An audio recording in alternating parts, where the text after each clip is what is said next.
Imagine the scene. My clothes were in rags. I'm covered in blood. I'm in the car. The kids in the car, they're exhausted. Their clothes are similarly in tatters. There's more blood than there should be. But we're driving away. We're escaping. We've survived. And we're driving away from the country's first ever zombie run. Here we are. We survived. We survived a wonderful afternoon running the gauntlet against the zombies. We ran through fields, we ran through the woods, chased by zombies, some of which were fast, some, fortunately, rather slow, and oddly enough, some wearing roller skates. A strange but wonderful afternoon, and it's a long journey home, so I thought it might be a nice idea to take the kids to McDonald's. Now, there was a slight concern in the back of my mind, thinking, walking into McDonald's like zombie survivors may cause a little bit of alarm. Imagine this, walking into your local machetes. I needn't have worried. Hardly a sideways glance. Everybody just focused on their own stuff, simply not taking in what's going on around them. And it's at that point I realized that we are surrounded by modern zombies. And the more I look, the more I see. In fact, there may be some in this very room. Take a cautious glance to your left and your right. What do you see? What do you really see? Because this magical, technical world that we live in is reducing our ability to truly perceive what's around us. We are struggling to see beyond the screens. And it's changing who we are. Now, my beautiful fiancée and I, we love to dance. Big fans of dancing. And a little while ago, for my birthday, we took ourselves off for a weekend of dancing. There's live music and a dance floor, and I'm a massive observer of people. I'm fascinated by watching people. And I'm watching the dance floor, and there's a big guy and his partner on the floor, and it's beautiful to watch, because he's dancing like nobody is watching. He is really into the music. Quite literally, he's letting it all hang out. And he's dancing away, and it looks amazing, and I'm fascinated. I'm loving it. And then the band changed tact. They put a slow song on. Oh, love is in the air. He's got his arms draped over his partner, and they're dancing. It's beautiful. Dancing, and he's texting. Over her shoulder, he's texting. The slight cynic inside of me, just for a moment, wonders, is he texting his wife to let her know he's going to be late? He's dancing a slow song and he's texting. Now, should I be outraged? Or is this the new normal? The stats tell us that we look at our smartphones 150 times a day. Not 10 minutes can go by without us craving a little bit of a fiddle. On my phone alone, I've got in excess of 30 apps that allow me to communicate in one way or another with my fellow humans. Now, I get it. The tech, it's awesome. The tech is amazing. It's beautiful. It's sleek. It's amazing. Like a mirage in the desert, we are drawn to it, and we love it. Why wouldn't we love it? Everything we could ever want to know, it's right here, instantly available at our fingertips. I thought I would test that theory. So I asked, okay, Google, can cats laugh? 2.3 million responses. Supposedly, yes they can, but not as much as dogs. Okay, Google, can whales dance? 3.8 million responses opened up a whole can of worms. Okay, Google, what would a chair look like if my knees were on the other way around? 1.7 million responses and videos. And what are we doing with this amazing, almost immeasurable power that we have? For too many of us, we're using it to watch funny cat videos. No wonder the cats are laughing. They're laughing at us. And I see a whole generation simply obsessed, addicted to their screens, loving their screens, sharing the most intimate secrets with their technology, living their lives through their tech rather than around it. A generation that would rather view an Instagram feel rather than see what the world actually looks like. Filters versus reality. I see offices filled with the undead, modern zombies who are connected, having email conversations. Now, the research says that most email responses are no more than 5 words long. That's not a conversation. You may have fallen into this trap. You may have begun to feel that zombie virus within you. You may have sat at your desk and sent an email to your colleague who's actually just over there. But I'll ping them a quick email. And then wonder where the response is. I'll chase up with another email. They're still over there. Rather than get up, walk 10 paces and have a real human interaction. The zombie virus is everywhere. And not only am I a really keen observer, but I've raised my game. I've started taking pictures. Which, thinking about it, makes me sound a bit like a stalker, actually. I'm taking pictures of modern zombies. So I'm in a bar, it's a Sunday evening, and in walk a couple. I can just imagine the conversation they've had that evening. Should we go out? We don't go out much. Come on, let's go out. It'll be great. Oh, that'll be lovely. Yes, let me take you out. Get your coat. Don't forget your phone. Do you want to see what the modern zombies look like? There they are. I've taken this from a bit of a distance. That's how our stalkers seem to work. And I've cleverly covered their identity. Let me help you out a little bit. There we go.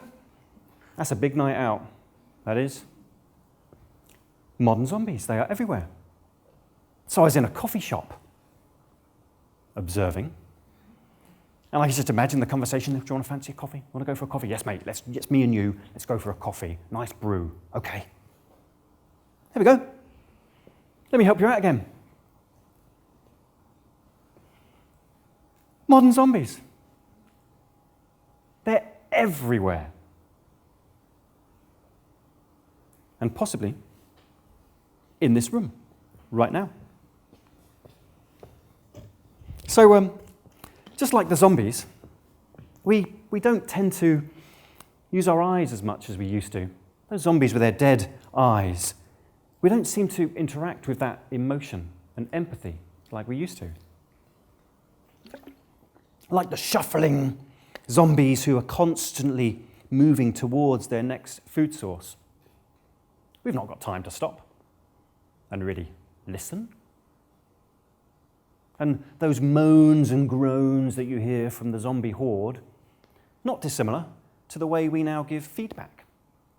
We don't really give sentiment, we just give likes to posts. Surely, this magical technology that we have should enable more human interactions rather than replace them. Now, if you're wondering and starting to get a little bit worried that the zombie virus is affecting you, there's a simple zombie test I can offer you. Let me just check, first of all, how many of you in the audience own a smartphone? So a show of hands. Okay, how many of you left that smartphone at home today? On purpose? Yes. one out of many. So, for most of us, this test is going to be rather awkward. Okay, what I suggest you do, you grab your phone. It's never far away. You grab your phone and you switch it off. If you can remember how that's done, you switch it off and you put it down and you start walking away. You leave it behind. And the more naked and uncomfortable you feel, the more the zombie virus charges through your veins. That fear we have of missing out. FOMO, it has its own dictionary definition. That fear is all-encompassing. A text message can interrupt even the most intimate conversation. I know you're telling me that you love me, but let me just check who this is. The ping of an email will just simply distract us from any task. Hold on, I've just got to check who needs me. And that fanfare of a news story will just draw us away from anything else. We seem to be living through the stories of other people rather than creating stories of our very own. Now, I know there's no going back. I'm not suggesting let's unplug our technology, light the candles, and crowd around the campfire. I'm not suggesting that at all. In fact, our technology is going to get better, faster, slicker. It's going to be even more amazing. We're going to be even more connected. But try not to mistake that idea of being connected with human connection. In fact, oddly enough, that human-to-human interaction is becoming quite rare. It's become a bit of an art form that's practiced by the few. How did that happen? How did we let that happen? We rely so much on our tech for our communication that we don't really need to meet face-to-face anymore. In fact, we don't even want to meet face-to-face anymore. And our language is shrinking into a much shorter form, emoji-filled ticker tape. So what? So what? This is progress. This is evolution. As my son would say, don't worry about it, Dad. Don't worry about it. Well, I am a tad concerned, and we all should be rather worried. Because if you really want to connect, if you want to connect with a fellow human in a way that really resonates, you've got to communicate in a human-to-human way. That's the only way to truly get through to your audience. If we're living through the stories of others, we're not having our own adventures, which means we don't have our own stories, the things that give life such colour. What are we going to tell our grandkids? So, Grandad, what was it like when you were growing up?